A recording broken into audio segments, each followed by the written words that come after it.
conversation with Jonathan Martin. And Jonathan is a national political correspondent for the New York Times, a political analyst for CNN, and co-author of the New York Times bestseller, This Will Not Pass, Trump, Biden, and the Battle for America's Future. We also have Steve Hayes, and Steve is an NBC political analyst, is the co-founder and editor of The Dispatch. So we do ask that when this is over, we're going to do about 20-40 minutes and then have some questions. And then when this is over, if you can exit the doors in the back of the room, please. Thank you.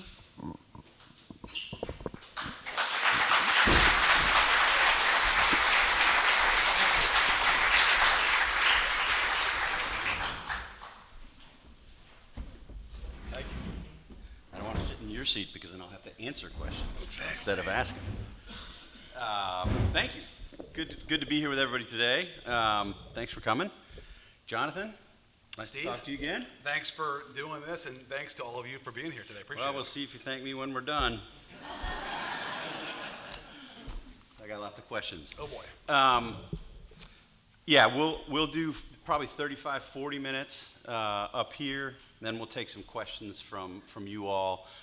Ask the questions briefly. I will restate them to him in the microphone so everybody can hear it when we do that, but be thinking of good questions as we go. I'm going to start big picture. I'm going to talk a little bit about Republicans, ask some questions about Democrats, and then return to a big picture discussion, and then turn it over to you all. Let me start really big picture. Why did you write this book? Well, first of all, let's hold this. There's no cover here, is there? But, there's no cover, Jack. That's okay. So first of all, and most importantly, we're selling this book. I'm going to be, there we go, right there. You can see the jacket right there, that lady. There Good it advance, is. better There it advance than I have to put that sucker up right there. I'm going to be, hey folks, come on in. Y'all, we're just selling some books. Just in time. So I'm going to be at 3 o'clock up on the Capitol grounds signing copies of our book, and would love for you all to pick one up there today. And happy to take more questions there and personally inscribe it, and I can do go dogs, go rebels, anything you want. I do take requests, and for the same flat fee, so it works out well. Did you remember that there was a question in here? Yeah. So first of all, thank you for being here. It's great to be back in Jackson. I've spent a lot of time here over the years covering races of various sorts involving people like Thad Cochran and Chris McDaniel and Mike Espy, as well as a few governor's races too. And it's always a treat to be here in Mississippi. So Alex and I, my co-author, who's a fantastic friend and colleague, unfortunately couldn't make it today. He and I had covered politics for years. First at Politico, then at the Times together. And we had seen a lot of books written about campaigns and politics, and kind of always wanted to do something, but we wanted to wait for the right moment. We didn't just want to do a quickie book after, fill in the blank campaign. We wanted to make it worthwhile. Hey guys. And so it became pretty clear to us that 2020 was going to be an extraordinary campaign, even before that cascade of events that we all remember so well took place in 2020. And so Simon & Schuster basically gave us a deal to do a campaign book. Well, the campaign never really ended, if you hadn't noticed, and here we are still fighting the 2020 campaign. And most books on elections, as you guys know, because you've read them, we know how they end. We've all read these books, right? There's 2 hotel rooms, there's a winner and a loser, there's friends and family and advisors, they're all jammed in the hotel suite together, the phone rings, the candidate excuses himself or herself, takes the concession call, which usually leaks pretty fast, and then they go downstairs to the ballroom, and there's tears of joy, there's tears of sadness, there's dueling speeches, and we all move on. Okay. We obviously couldn't do that book given what happened in 2020. And frankly, by the end of 20, we didn't want to do a book on, politics as usual, where, there was a ferocious debate among the campaign staff. Should we buy more TV ads in Tampa or Detroit. I mean, that seemed kind of inconsequential to the scale of what happened in 2020, or at least inadequate to the moment. And so we realized that we wanted to go bigger. And then I was in the Capitol on January 6th, and we have a whole chapter on that. And the next day, it was really obvious to us that we had to do something broader. And so we went back to Simon & Schuster, and we said, guys, what we want to do is what hopefully will be the first historic account of these times. Yes, we'll cover the campaign, but we want to go bigger and more comprehensive and really capture this period, this tumultuous period in American political history, because it's our belief after the 6th that people are going to study this for a long time. And to their credit, our publisher said, go for it. And so we decided to do 2 years, 2020 and 2021, because we wanted to capture the aftermath of the election in both parties. And thank goodness we did. If we had rushed this book out, we would have missed so much material. Obviously, in the Republican Party, the row back to Donald Trump that took place in the weeks and months after the 6th, where the bulk of the party re-embraced the former president, with some obvious outliers like Liz Cheney, who's been in the news recently, and there's lots in the book about her and about why she did not come back to Trump. And then obviously in the Democratic Party, trying to put together a governing coalition with the barest of majorities, and then obviously Biden's number is really taking a hit about this time last year after the debacle in Afghanistan. And so I'm glad that we waited. I think it created a more comprehensive account of this period that was bigger and I think more fitting in the moment. Let me ask a process about a question about the process. You had a co-author, as you mentioned, Alex Burns, terrific reporter. Yeah. How did you divide up the work? Who did what? Sure. So he and I have a relationship of total trust just from working together for years. We also have a capacity to kind of know what the other is thinking, and a similar sense of news judgment, of news values. And we really wanted to do a reported book, to get inside the rooms, get on the Zoom calls, get the audio tapes, quite literally, which we did, and really sort of tell readers, this is what's going on here in this period. You know, as any of you know who've gone to your local bookstore, whether it's Lemuria or one of the chains, good plug for Lemuria, by the way, great spot. You walk in and you see the politics section or the current affairs section, and you're like assaulted by like the red and blue, right? And you know which book is which, right? The red book will have a picture of like Hunter Biden off like a 2-week bender. We know what we're getting there, right? The blue book will have like the famous Trump picture with his tie askew, like makeup smeared and like looking disheveled. And like, look, I get the market. We're in a polarized country. We're in tribal times, and you're preaching to the choir with those kind of books, and you know they sell. But there's not a lot. So there's lots of heat. What we don't see a lot of is a lot of light and illumination and reporting as to what actually happened, and trying to piece together the events of this period.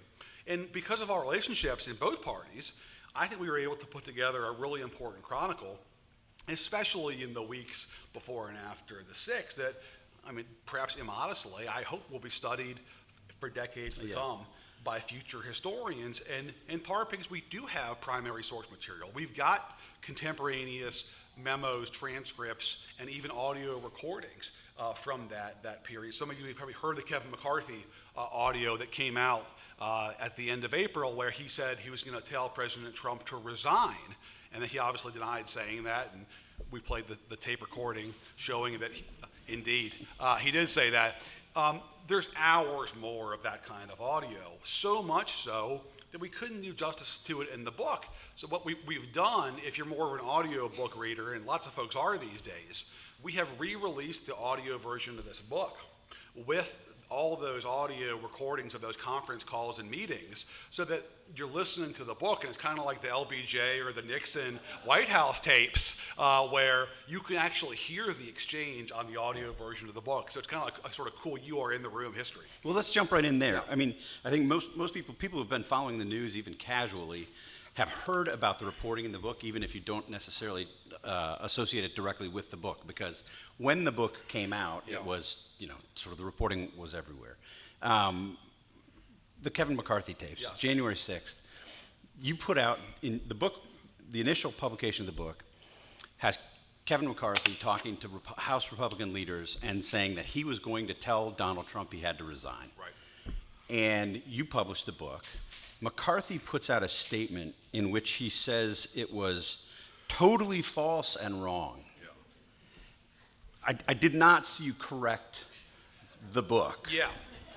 No, look, we have a lot of reported material in here, and a lot of it is delicate, and a lot of it is inconvenient, shall we say, to borrow the phrase from our former vice president, some inconvenient truths in here about both parties. And despite that, there's only one individual who issued a sweeping denial of anything in this book, and that person's name is Kevin McCarthy. And that denial was proven to be inoperative. Because obviously we have the tape of that. Look, So you follow. So just so people are following. So you follow. He issues this denial. Yes. And then you have these tapes. Right. And the tapes are definitive. They Yes. say exactly what you quoted him Right. as saying. What happens? what happens? Well, Kevin What's the McCarthy. Well, I mean, obviously, it was a sort of days-long story about what Kevin McCarthy had said and what he had frankly lied about saying. And I think the reaction among a lot of Republicans, to be totally candid, was we're not that surprised. And the reason they weren't that surprised is because the dirty little secret, it's not even that secret, is that most Republican members of Congress aren't fond of former President Trump. They don't want him to be the nominee again. They, in many cases, are embarrassed by his conduct. They believed after the 6th that that would be the end of him and that this would be their vehicle to get him off stage. Their view hasn't really changed, but in public they obviously convey a very different attitude because a lot of their supporters still like the former president. And so it's a pretty cynical time that we're in where McCarthy denies saying this. He's proven to have said it. And a lot of people in his caucus kind of say, well, of course he said that. We're not surprised. And we have to make these accommodations and we have to kind of fake it to get by in this moment. And so there was no sort of short-term, I think, damage to him. I do think McCarthy will face a longer-term challenge because it's just one more illustration of this balancing act that Kevin McCarthy is trying to pull off, right? It's not easy, and he's got a caucus that includes some hardcore true believers, but a lot of people who are, sort of not terribly thrilled that he has curried favor so much with the former president. But that's the line he has to walk, he thinks, to become Speaker of the House. But it's a remarkable moment where the potential future Speaker of the House this time next year doesn't really control his own political fate. Right. I mean, his political fate could easily be decided by the former president, who has no constitutional authority, he's not in office anymore, but could effectively determine who controls one chamber of Congress. Let's move back a little bit in time to the election itself, Yeah. to election day itself. Trump loses, and virtually every Republican understands immediately that Trump lost. Right. You get comments in interviews that they are giving that say something to the effect of the process needs to Right. play itself out, what have Right. you. And they let that happen. And yet Trump is able to convince the Republican rank and file Yes. that the election was stolen. And that's where we are right now, Yeah. 60-70% of Republicans. What does your book Right. tell us about how we are where we are right now and that process from election day and forward? This is so important to understanding the current state of American politics and where we are and where we're going. And that the leadership of one of our two major parties has either contempt or, barely concealed disdain or at best tolerance for the ostensible leader of their party. And this really took off after the election because the leaders of the party, members of Congress, overwhelmingly knew Trump had lost and wanted to move on. And because of what the former president did denying the election, the bulk of the party activists did not recognize that he had lost. And that has just widened this chasm between the party leadership and the party rank and file. I can't remember a time in modern American political history where the leadership of a party and the grassroots of the party were so at odds. Yeah. I mean, if you took a survey today of the 50 Republican senators, and my friend David Drucker is here, who also has a great book out, will appreciate this, by David's book too. If you took that survey of 50 Republican senators and said, do you want Trump to be the nominee in 2024 for the party, I can tell you pretty definitively that that survey would come back overwhelmingly with the answer no. And by overwhelmingly, I mean close to 0 dissenters. Yeah. And that's striking. Given But you don't get that the sense falling- at all. Like if you watch the news, whatever your channel is, you listen to Republican elected officials. That is, I mean, nobody's saying that. Very few of them are saying that. So we have this moment in the book that I think is very striking. There was this backbench congressman from Ohio. His name is Bill Johnson, and he's on a conference call, and it's right after the 6th, and the Republicans in the House are grappling with what the heck do we do? The country has just witnessed a mob overrun the Capitol at the former president's instruction, and we can't defend that. But Johnson says, look, he says, I'm not defending it, and the president should take some blame for that. But then he pivots and says, you know what? Our voters don't want to hear it. They don't want to hear it, because what they say is, where's the investigation into Hunter Biden? Where's the investigation into Hillary Clinton, right? That's what they're focused on. And if we impeach the then president, it's going to really anger our voters. And it's this remarkable moment of clarity, of saying it out loud, basically, in which this little-known congressman says, of course he was in the wrong, but our voters don't want to hear it. And so that's sort of the story of our times, is leaders deferring to their followers in the Republican Party. Yeah, well, that's, to me, one of the most striking things in the book. Maybe the most striking thing in the book is your reporting on the days in the immediate aftermath of January 6th. And you have these in-the-room moments, some of them with audio tape, some of them just based on your reporting. But it's pretty clear from your reporting that both Mitch McConnell and Kevin McCarthy thought that, A, what Trump had done was impeachable, Right. and B, that there would be the numbers to impeach and convict him. And yet neither one of those Republican leaders took the steps to make that eventuality a reality. And I think this is a good moment to mention something else too. So many books on politics and elections are almost entirely focused on presidents and like 2 or 3 of their top staffers. And I get that. And there's plenty here on Trump and Biden. But what I think makes this book special and different is there's so much here on Congress, and there's so much here on governors and mayors, sort of all levels of government who lived this period of crisis in American politics. And yes, we spent a lot of time in the Capitol. Because of COVID, my paper's bureau in Washington, D.C. largely closed for the last couple of years. So I spent much of 20 and 21 roaming around the U.S. Capitol, gathering material for the paper and for this book.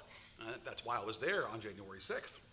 McCarthy and McConnell, we have a lot of material on them because they're super interesting characters. I think McConnell is largely well known to the kind of book reading public, although not totally understood, but I think he's sort of largely known. Been in the Senate since 1984, was never a big Trump fan, to be generous about it, but saw Trump as somebody that he could use. This is not McConnell's phrase, but I think he wouldn't disagree with it. He saw Trump as a useful idiot, to borrow the old Soviet terminology.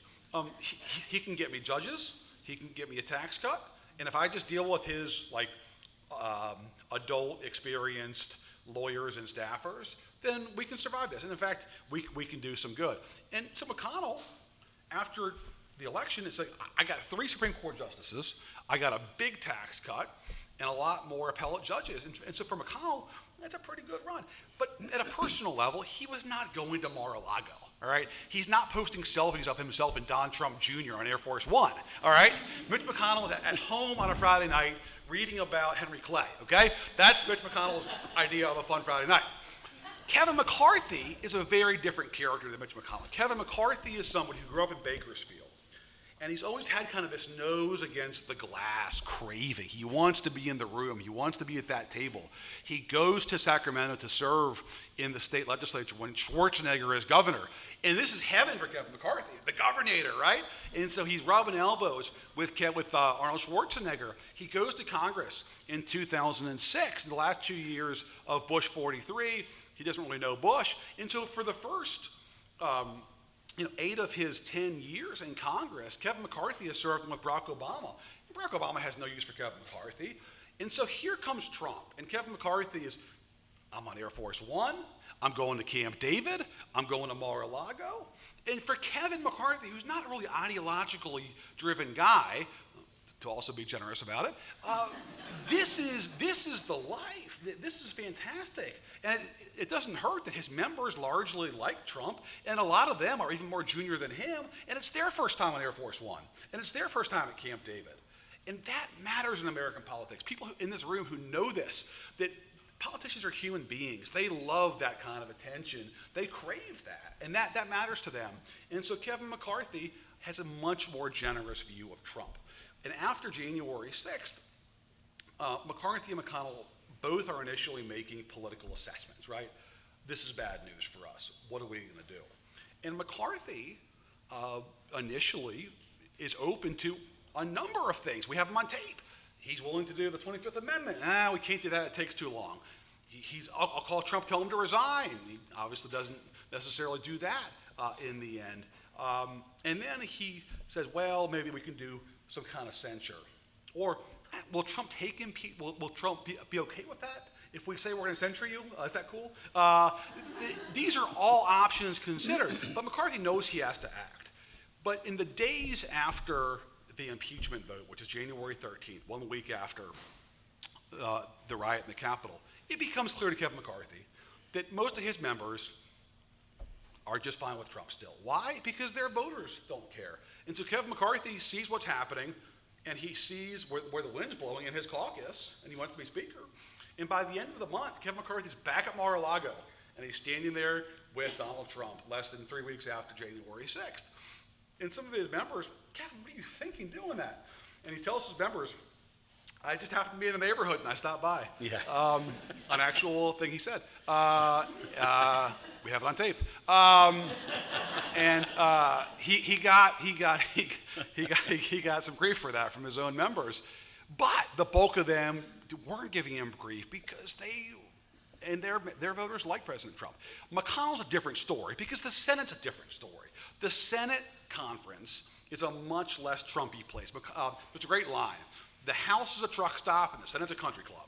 And so the Senate, there are not as many Trump fans. And McConnell himself certainly is no Trump fan. And so McConnell, in the days after the 6th, tells some of his staffers, the Democrats are going to take care of the son of a bitch for us. They're going to impeach him. And they're going to basically rule him null and void. The Democrats are going to run him out. And after this, he'll be totally disgraced. And McConnell believes this is it. The night of January 6th, after the Senate and the House had reconvened after the riot, I came back to the Senate gallery, which overlooks the floor, and I watched the vote take place. And it was disgusting. The building was dirty, trash, blood everywhere. It was a sort of ghastly sight in the seat of American democracy.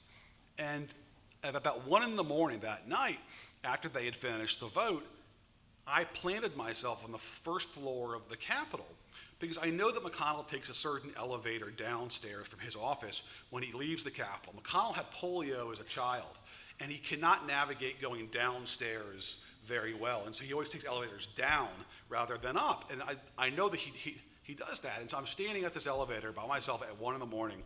on the off chance that McConnell hasn't left yet. And sure enough, the elevator opens up, and it's McConnell and his Capitol Police detail, and he's leaving for the night. And so before I could even say a word, McConnell sort of sees me and beckons me over and says to me, because he's looking for intel, he says, what do you hear about the 25th Amendment? And what he means by that is, because there have been rumors like racing that day that Trump's cabinet was going to push him out of office. And what I wanted to say was, well, Senator, I think your wife's in the cabinet. Couldn't you get her a call on her cell phone? And maybe she'd have some insight. I didn't say that, but I told him, I just sort of passed along what I had heard, some chatter. And then before he walked away, I wasn't going to miss my chance. I said, Senator, how are you feeling today? Or how are you feeling tonight? And that's not typically a question I would ask Mitch McConnell. If you hadn't noticed, he's not really an Oprah kind of guy, not really into the feelings. But look, McConnell had lost his majority on January 5th, because remember, Georgia had voted for those two Democrats on January 5th. We have flipped control of the Senate. The next day, January 6th, McConnell sees the Capitol that he has revered for a half century, totally trashed. And I was thinking, this is the worst back-to-back days you've had in your life, right? And I said, how are you feeling? And he said to me, he said, I feel exhilarated. And I thought to myself, how in the hell could you feel exhilarated? Look around. I said, exhilarated? He said, Trump put a gun to his head and he pulled the trigger. And what McConnell thought in that moment, and what a lot of Republicans thought was, well, this is it. This is it. There's no way that Trump can come back from this. He's totally discredited, McConnell told me, totally discredited. And this is over. And this is my liberation day. I got everything I could want out of Trump, and now he's gone. I don't have to deal with this anymore, and it's all over.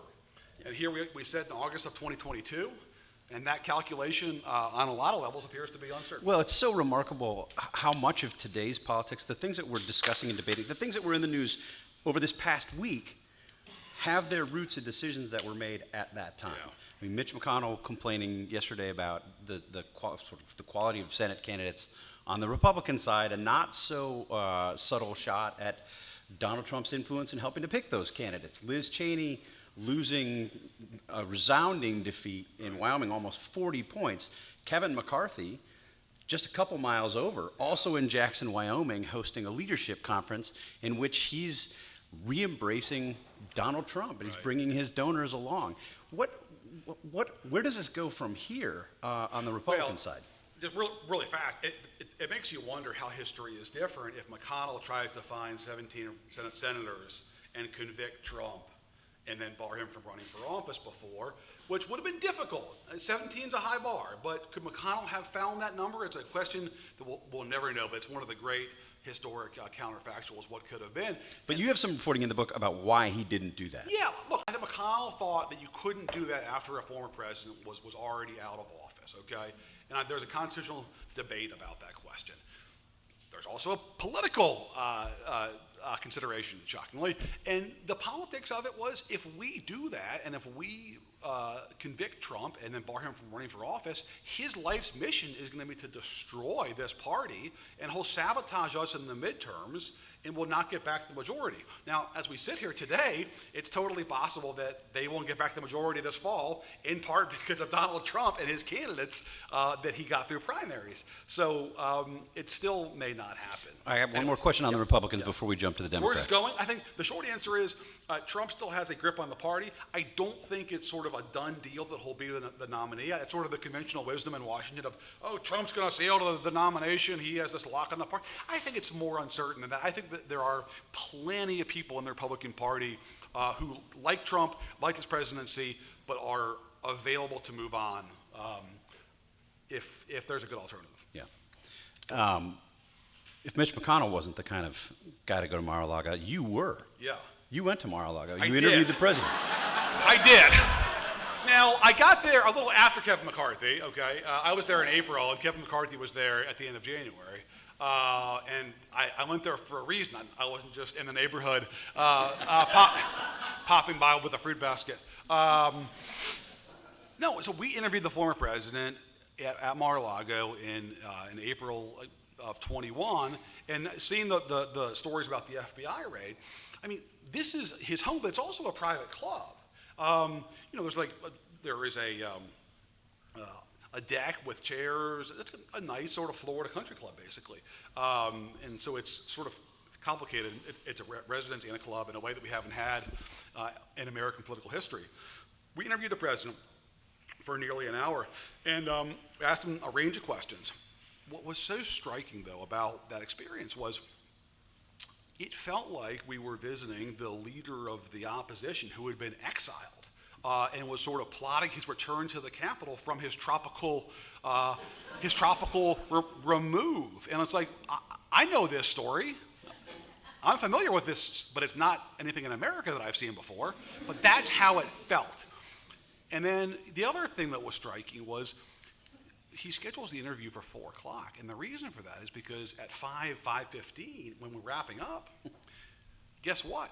It's South Florida at 5 p.m. That's early bird special time, right? And so at 5 p.m., people are coming into the club, and the interview's taking place in the great room of the club. And it occurs to us immediately, we're getting played. Trump wants us to see the members coming in and greeting him. Can you explain the great room? You can see people coming in, right? Yeah, yeah. This is out in the open. A big lobby with couches, yeah. And so he wants us to see folks greeting him and sort of telling him how great he is, because that conveys to us that he still has it. And he wants his members coming in to see us reporters interviewing Trump, because that conveys to the members of the club, he's not disgraced. He's still being interviewed by the press. They've come down here to see him. And so that was striking. What's also striking is like he had nuclear codes like 3 months earlier, and he's now pushing prime rib night. And it's like, I'm not kidding. And he was like, Sally, I love your hair. Bob, have you lost weight? You look fantastic. And by the way, it's prime rib night. Check the green bean casserole too. Don't forget dessert. We got cheesecake. He's working. I mean, he's a hotelier, and he was back in form. Didn't miss a beat, and that was also striking. One fast story too. During the interview, his phone rings. And you know, if my phone rang right now, it wouldn't. It's on airplane mode. But if it did, I would either send it to voicemail, or if it was urgent, I would get up and I would take the call. But President Trump didn't get up, and he didn't put the voicemail. He answered the phone. It was Lindsey Graham, and he put it on speaker. And he held the phone up for us to hear, and he talked to Lindsey Graham on speakerphone with us sitting there listening to the whole thing. And finally, at the end, he did say to Lindsey Graham, by the way, Lindsey, I'm sitting here with 2 reporters. Yeah, these real beauties from the New York Times, Jonathan Martin and Alex Burns. And you could hear the gulp from like the other end of the phone line. Oh, now you fucking tell me, right? And so Lindsey's like, oh, okay, that's good to know, sir. But the reason he did that is because Trump then wanted to have Lindsey show off. And so Trump said, hey, Lindsey, tell them about how important my endorsement is. And so Lindsey knows what he's to do, and says, guys, let me tell you, I've been in politics for 30 years. I've never seen somebody have this much power in their endorsement. It's bigger than Reagan. And so Trump's holding the phone up like that. And that was interesting enough and amusing. And we thought we were done. And then Trump says, hey, Lindsey, tell them about my golf game. And at this point, Lindsey sounds like one of those late night infomercials where they're hawking vitamins. It's like, look, I didn't believe it either. But I've been on these things the last 2 weeks. I've got more energy, more stamina, more drive. I'm a whole new man, right? And so Lindsey is like, folks, or guys, I thought it was bullshit too. But then I played with them. And let me tell you, he can hit that ball so well. And it was just like, Lindsey knew what he was doing. We get back in the car, and we're driving back to the airport. We call Lindsey. Hey, Senator, he's like, is he gone? Yeah, he's gone. He said, and Lindsey said, let me tell you something, guys. Trump's a great conversationalist. Pause. If you're talking about him. The great thing about Trump and Lindsey Graham is like, it's the old saying that you can't bullshit a bullshitter. They both know that they're kind of like in on the joke, right? And like they both know that they can't really trust the other fully, and they kind of recognize that. So it's, anyways. All right, so we've spent a lot of time on Republicans. I want to jump to Democrats. Let's do it. Tons of media attention on Republicans and their divisions. There are pretty serious divisions in the Democratic Party. Yeah. The reporting in the book Buy this book. elucidates a lot of that. And I'm saying that not as a pitch man. I'm just saying that as somebody who read the book. I'll pitch it. That's okay.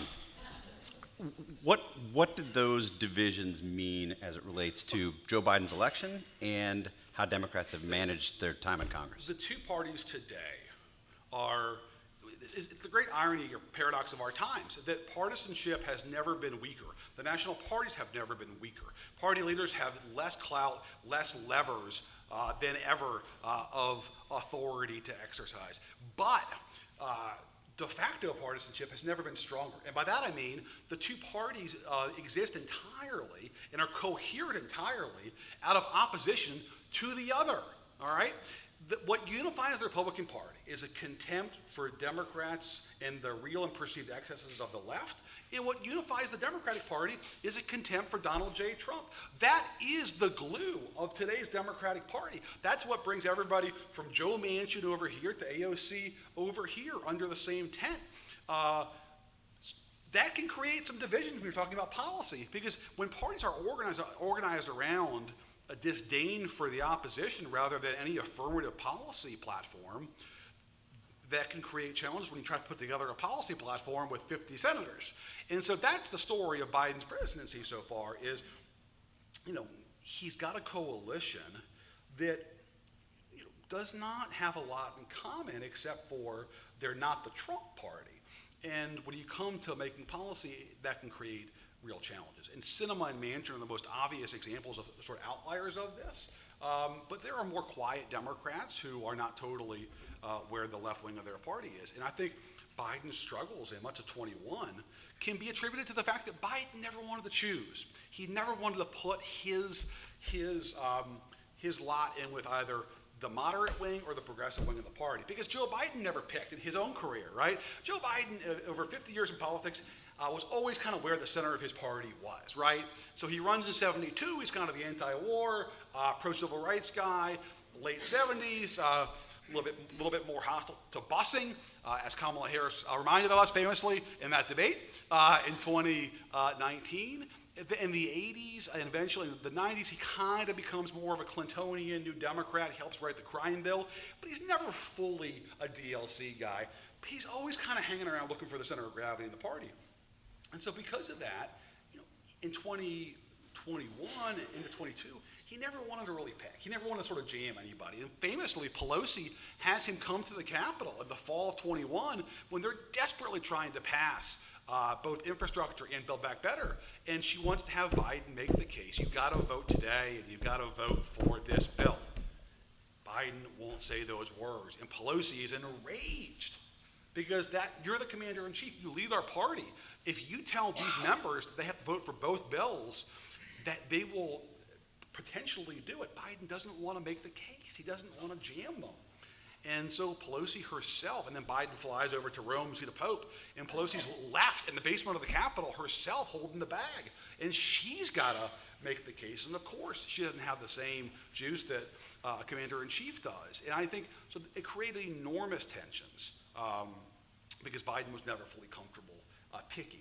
Now, I think to Biden's credit, he realized, as he put it earlier this year, he couldn't be sort of president-senator, in his words, and I think he finally backed off. And I think on this most recent deal, on both the gun bill and on the climate bill that passed, he didn't have much involvement in that. And I think that wasn't an accident. I think he basically let Chuck Schumer and the senators negotiate, and he sort of took a hands-off approach. Obviously, he's claiming credit now, but we know how those bills were passed, and it wasn't him. When you think back to the campaign in 2020, and you look at the way that Joe Biden ran, I think conventional wisdom is that he ran as a centrist.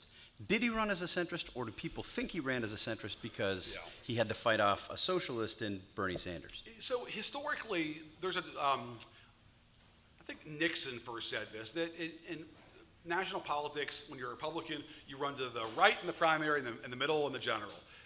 That's the old line. And I think for Democrats, you run to the left in the primary and the middle and the general. That's sort of the accepted approach. Because 2020 was so different in so many ways, Biden kind of did the opposite. Biden ran more to the middle compared to the rest of the field in the primary. And then once he got the nomination and COVID's hitting American shores and the economy's in free fall, and Biden hasn't really run on a white paper platform, to be generous. Biden's run on, I'll beat Donald Trump as his candidacy, which was good enough. Biden needs a policy platform. And so in the spring of 20, Biden adopts a lot of the left's policy positions as his platform during the sort of teeth of COVID. And so the members of the Progressive Caucus, Pramila Jayapal, for example, certainly Bernie Sanders and Elizabeth Warren, they smartly are saying, look, we're just trying to pass the president's platform. This is what the president wanted. And now that makes moderate Democrats go crazy because they say Biden wasn't elected for this stuff. Voters didn't even know about these positions. They voted for him because he wasn't Trump and because of COVID. But I think because he had those plans on paper, it sort of boxed him in some ways. Joe Manchin was so skeptical that Biden had run on this stuff that at one point, the White House staffers have got to send Joe Manchin an email to his personal email account with the press release from the spring of 20 showing these plans to convince Manchin that Biden ran on this stuff because nobody remembers this. But he did, and I think that kind of boxed him in. One other important point to mention on Biden, because I think folks in this room are all wondering the same thing, and you're going to ask the question, so I'll preempt you now. Is Joe Biden running for re-election? The answer today is yes. That could change in the months ahead, but I think the answer today is yes, and here's part of the reason why. Beyond his recent success, which obviously has given him a sort of second wind, Joe Biden's a proud guy. If you know anything about Joe Biden, he's somebody who has had this sort of chip on his shoulder for a long time about how he's perceived. He's bridled at the perception of himself as the sort of Uncle Joe caricature. And this is sort of most sensitive when it comes to the Obama White House, okay? The Obama White House crowd looked at Biden kind of like JFK did LBJ before the assassination, all right? He's kind of embarrassing. He says stuff that's awkward, different generation, right? We know that story. Biden hated that, all right? It really angered Biden. And Biden cares, like a certain former president, he cares about the affirmation of elites. He craves that accepting. And he was mocked by some of these staffers.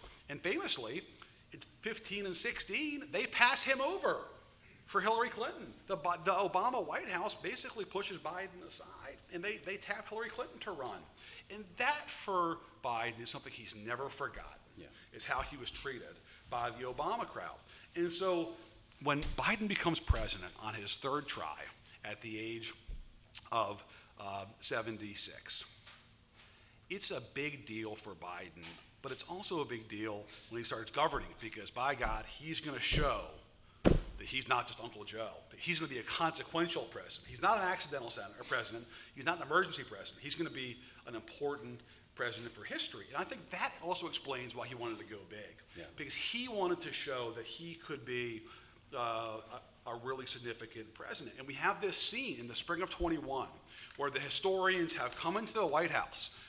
John Meacham, Michael Beschloss, Doris Kearns Goodwin, Walter Isaacson, and they've said, Mr. President, you can have your own New Deal. You can be an FDR, an LBJ scale president. And Biden's riding high, and Biden thinks, I can be that kind of president. And in a very unguarded moment, Biden says to an advisor, you know, I don't think Barack likes the coverage about me as more transformative than him one bit. And Obama in private is bitching every day because he's seeing the coverage of Biden as this big figure. And Obama is saying, the press doesn't get it. When I was president, I had 15 Joe Manchins. It was a more conservative party. I couldn't go bigger. I just raised that because there's this notion that Obama and Biden had this sort of like bromance relationship. And that was never the case. That was concocted for the convenience of the narrative at the moment. It was always a transactional relationship. Two quick questions, then I want to do real quick. And also, it proves that politics, even at the highest levels, is about relationships. It's about perception. It's about vanity, and it's about slights, real and perceived. Joe Biden ran as a uniter. Yeah. He campaigned on it. He gives his inaugural address. He says, my whole soul is in uniting the country. Yeah. He is not governed as a uniting president. No, it's kind of like the choice between it's going to be the moderate Democrat or a progressive Democrat. He could never really decide, and Biden refuses to choose, right? And the best example of this tells you everything about Joe Biden. And the fact that he's got the sort of angel on each shoulder or the devil on each shoulder, right? Part of him wants to be transformative Joe. I'm going to show the Obama crowd who's Uncle Joe now. Watch this drive. And the other side of him is decent, humane, empathetic Joe Biden, who has suffered so much loss in his own life, and who's, whatever you say about him, is a decent guy who, when you're in the room, he grabs your cell phone, calls your mom, and says, "Hey, Mom, you have a great son," And I think Biden is torn between those two impulses. And never was that more clear, sadly, after the book was turned in. This past winter, I think it was February, Biden goes to Atlanta and he gives a rip-roaring speech in which he compares, he says, if you don't pass this voting bill, then effectively you're throwing in your lot with the forces of darkness. And he says explicitly, do you want to be remembered as John Lewis or as Bull Connor? And that line echoes a famous LBJ line in which he told George Wallace in the Oval Office, like, how do you want to be remembered, George? That George built or George destroyed? I mean, it was a famous LBJ line. I'm sure it was inflated during the course of history. But, Biden consciously echoes that line. And Republicans are furious. You're comparing us to Bull Connor? And the backlash was immense. McConnell goes to the floor of the Senate, says that's beneath the presidency for Joe to do that. I'm offended. The next day, Joe Biden's back in Washington. What does he do? He goes to the Capitol, and he goes to McConnell's office in the Capitol. And he tries to find McConnell because he wants to make things right with McConnell, who's his friend. He wants to smooth things over with McConnell. And that tells you everything about Biden. Sort of one day, he's sort of thrown down the gauntlet. He's going to be this big consequential president. And the next day, he wants to be the unifier in chief, right? Yep. And he's never chosen. Okay, questions from you all? Yes, ma'am. So you keep, if I can say, sorry to jump it, if you can keep your questions brief, because I don't have that good a memory and I need to restate them for everybody. Without mincing words, in your opinion, is Trump crazy like a fox or just crazy? Okay, just so we got it for the, I said without mincing words, in your opinion, is Trump crazy like a fox or just crazy? No, it's actually a great question. There's no easy yes or no answer to that. I mean, I think there's definitely moments where, and my colleague Maggie Haberman, who's a fantastic reporter, has a book coming out this fall, knows Trump better than anybody covering politics. She talks about this, I think, really eloquently. Look, there's definitely moments where we assign Trump too much credit for some comment, and like a lot of it is just like a reaction. It's sort of impulse to whatever senses he's had touch, and I think he'll sort of lash out. I don't want to give him too much credit, because a lot of this is just he's hit and he hits back with the nearest weapon, okay? But there are definitely times where he's got like some capabilities of being more strategic, or at least sort of knowing vulnerabilities of his opponent, sort of knowing weaknesses, right? So like look no further than the 2016 primary, right? I mean, he knew with these schoolyard nicknames that were obviously immature and beneath the office, but nevertheless, like, kind of got to his opponents, right? So he does have that talent. So that's kind of a dodge, but I think it's a both and answer. Who else? Yeah. Going into reading this book, I think I expected there to be more anonymous sourcing Yeah. than there was. There's not.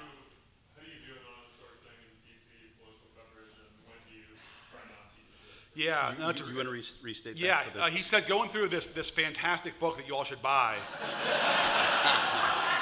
Fake news. Fake news. He didn't say that. And by the way, he said, I heard you say this, but you can get the sign at 3 p.m., right? Yeah. At the Capitol grounds. He said, going through the book, I found that there was not a lot of anonymous sourcing, that there was not a lot of the kind of blind quotes that we see in coverage. And how do you go about covering politics with regard to blind sources? It's a great question. One of the fantastic parts about doing a book, and about doing a book on history, even recent history, is, boy, do people want to unburden themselves about what they saw, what they did, what they didn't do, and what the other guy did. And I think with a book, it's a lot easier to get people to speak freely. We would start every interview with saying to whoever the source was, it could be, Speaker Nancy Pelosi, it could be a 25-year-old staffer. We'd say, you're speaking for history. You're speaking for posterity. This book's not going to be out until next year. This is not going to be in the paper next week, next month, and it's certainly not going to be on Twitter in 10 minutes. And you should know that, and we will respect that. And it's our ironclad promise to you that this will be saved for the book. And I think that assurance, along with this appetite that I mentioned a minute ago about wanting to have their say, freed people up to speak in a way that they wouldn't necessarily for a daily newspaper story, which is a lot more sensitive and delicate, and people are going to see that. And I think with a book, it's just easier to kind of talk for history. And so we were very clear about separating, this is for the book. And I think that gave people a sense of freedom. Who else? Yeah, in the back. You give us a pretty good sense of like what Republican members of Congress, what their general views on Trump. Yeah. What is for the Democratic members of Congress, Yeah. what is their general view of Biden? Great question.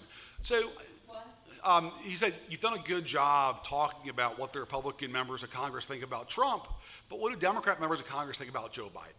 It's a great question. I would say two things. First of all, I would say that if Republicans have a conspiracy of silence in public about what their actual view of the former president is, Democrats have something similar to policy issues.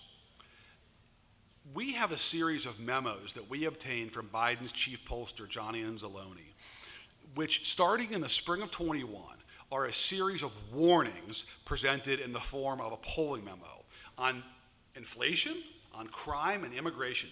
Three of the issues that are plaguing Joe Biden and Democrats today. And Anzalone is saying, a la Richard Clark before 9/11, like, red alert, like we must act on these issues. This trouble ahead, we have to address this stuff. Here's the data showing that this is going to be trouble. In the White House, to the dismay of a lot of people in Congress and even some own staffers, they don't act aggressively on those issues in those months. And I think the reason for that is because the Democratic coalition is very delicate. And you have a lot of members who don't want to talk about some issues like crime, for example, like immigration, because that can be sensitive for some of their constituencies. And so Democrats, I think, in public are much more restrained about what their actual beliefs are. Now that has changed a little bit, especially on the crime issue, as it's gotten more salient. I think there's now a sort of open willingness to talk about the importance of law enforcement. But obviously that was a very different story 2 years ago.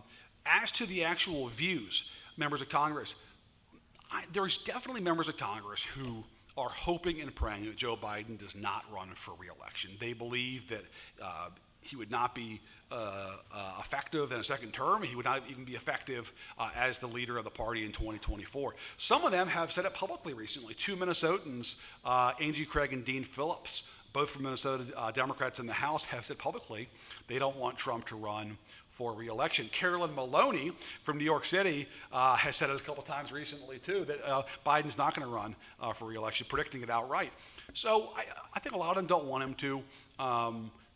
But I think there is a concern, and the concern's what if?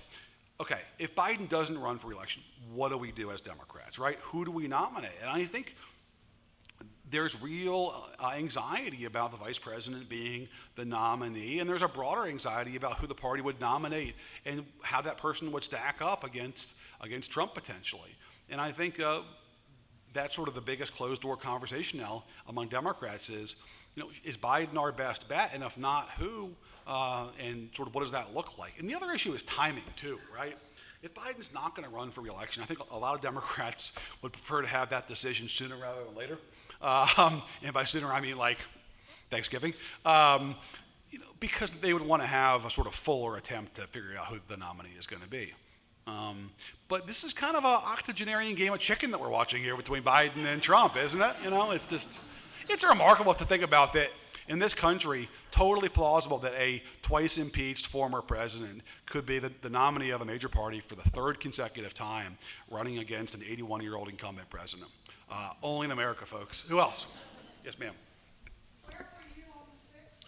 I was in the Capitol on the 6th in the Senate gallery. The Senate gallery overlooks the floor of the Senate. It's behind the rostrum of the Senate. They pulled Mike Pence because Pence was in the chair overseeing the counting of the vote, and they pulled Pence from the chair. That's when we knew we had serious issues. They then evacuated the Senate chamber. Thankfully, they looked up at the gallery and said, go to the basement. And so all the press up there ran to the elevators, hit B for basement, thank God. The elevator skipped the first and second floors. We landed in the basement, and I came out of the elevator, and I saw the senators, not a young bunch of people, by the way, being dragged, in some cases physically, sort of running or sprinting or dashing or jogging into the tunnels under the U.S. Capitol and sort of fleeing. That picture of Josh Hawley that you probably have seen, I saw him literally seconds later going down the escalator, and I turned to him. I know Senator Hawley. I said, "What's happening here?" And he said, "I don't know. All they said is go to Hart room 237, whatever it was." And that was the holding room. And we have an entire chapter in this book from that holding room where I was with the Senate all afternoon as we were trying to figure out what was going on. And it's, I think, pretty remarkable stuff. Is our democracy in danger? Yeah. And if so, what can we do to preserve it? Yeah, I mean, this is a question I've gotten quite a bit. The book came out in May, and we've gotten a version of this question or a version of, is there any good news? If you've read the book, there's no Hollywood ending in this book. Spoiler. You know, these are difficult times, and the country's at a very polarized moment. I don't have any good news in the short term. I think the next couple of years are going to be really, really heated. I think that we're in a moment of a tumult that is going to lead, sadly, to more conflict and probably more violence. What worries me about the 6th is that it wasn't the culmination of events, that it was just sort of one more grim milestone in our sort of descent into more political violence. And I worry about that a lot. Liz Cheney, in her reelection, she couldn't campaign in part in public because the volume of death threats against her is so immense that she's concerned for her life. That shouldn't be happening in American democracy. And I mean, as you know, every time we see some report of a guy driving a car to the Capitol or a car being found near the Capitol with 40 rounds of ammo, it's all too common. And it's not unprecedented in the history of the country. We have a violent history in our country, but it's reaching a point now where I think the next few years are going to be grim. What does give me some hope in the long run is that we do tend to get it right in the course of American history. We stumble, we take steps back, we usually move forward. If you've not been to the Civil Rights Museum in Jackson, I highly recommend you going and spending a couple hours there, and you're reminded about the times that we've been through before, but also the progress that we've made. Who else?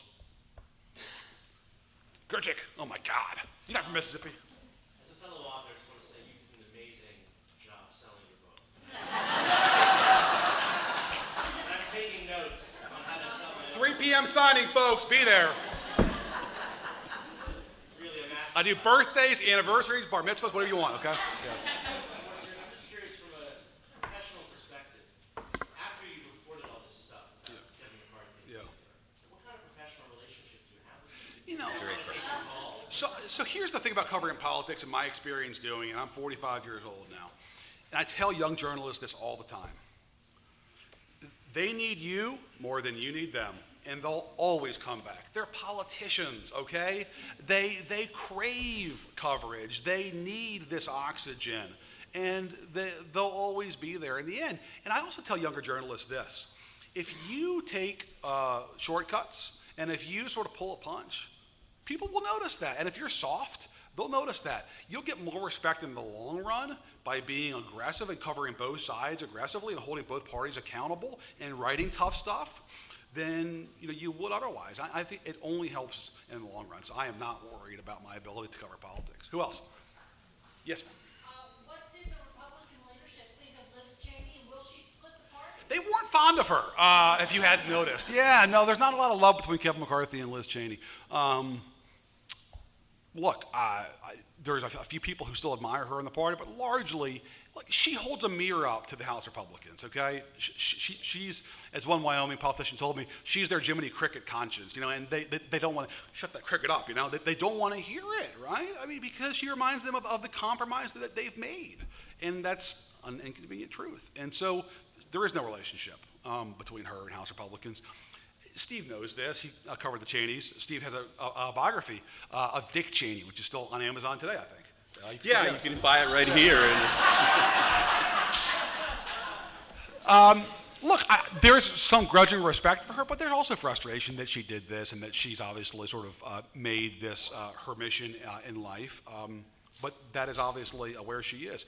I talked to her 2 weeks ago in Cheyenne for a story, and I said, couldn't you have lived to fight another day by just sort of taking it a little bit less aggressive? And I couldn't do that. The implications of the 6th were too immense. So she's doing what she's doing. She's on the course that she's on.